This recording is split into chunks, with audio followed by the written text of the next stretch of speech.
Today on Bench Briefs, we're looking at one of the most important constitutional cases in Canadian history, the Reference Resolution to amend the Constitution decided by the Supreme Court of Canada in 1981. This case set the stage for how Canada's constitution could be changed and clarified the relationship between the federal government and the provinces in that process. So, what was this case all about? Back in the early 1980s, the federal government wanted to bring the Constitution home.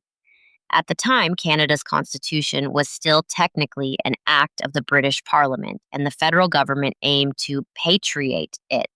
That is, to make Canada's Constitution fully Canadian and no longer require approval from the United Kingdom for changes. Along with patriation, the government proposed a new formula for amending the Constitution in the future. Sounds straightforward, right? Not quite. The federal government planned to do this without getting the provinces on board. Several provinces, including Quebec, were not happy about this. They argued that such a fundamental change to the Constitution couldn't just be done by the federal government alone. Even if the law didn't explicitly say so, constitutional conventions, unwritten rules that guide political behavior, required a substantial degree of provincial consent before the Constitution could be changed in a way that affected provincial powers. This led to a big legal question. Could the federal government unilaterally amend the Constitution without provincial approval? And if not, what role do constitutional conventions play? Are these conventions enforceable by the courts, or are they simply political guidelines? The Supreme Court was asked to weigh in on these questions. The facts were simple, but the implications were huge. The federal government wanted to patriate the Constitution and introduce a new amending formula without provincial consent. The provinces said, hold on, you can't just do this. Constitutional conventions mean you need our approval. The federal government said, legally, we can act unilaterally. The court had to decide where the line was between legal authority and political practice. The Supreme Court's decision was nuanced. Legally, the court said the federal government did have the authority to unilaterally request patriation from the UK Parliament.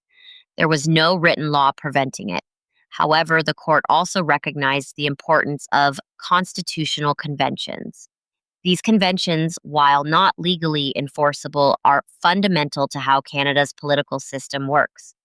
The court found that there was a constitutional convention requiring a substantial degree of provincial consent before making major constitutional changes that affect provinces.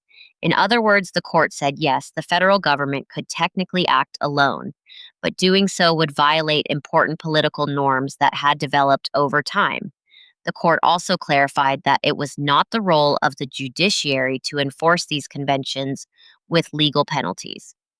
Instead, they are political rules that guide behavior and require cooperation and negotiation among governments.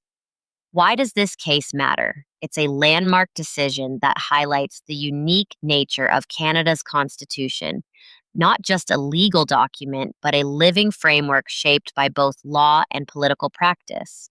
The case underscored the importance of provincial input in constitutional change and set the tone for how patriation actually happened a year later in 1982, when the federal government worked with most provinces to bring the Constitution home with the Constitution Act, 1982.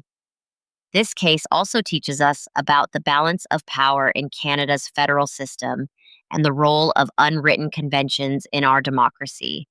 It shows that law and politics often intersect in complex ways, and sometimes the rules that matter most aren't always written down.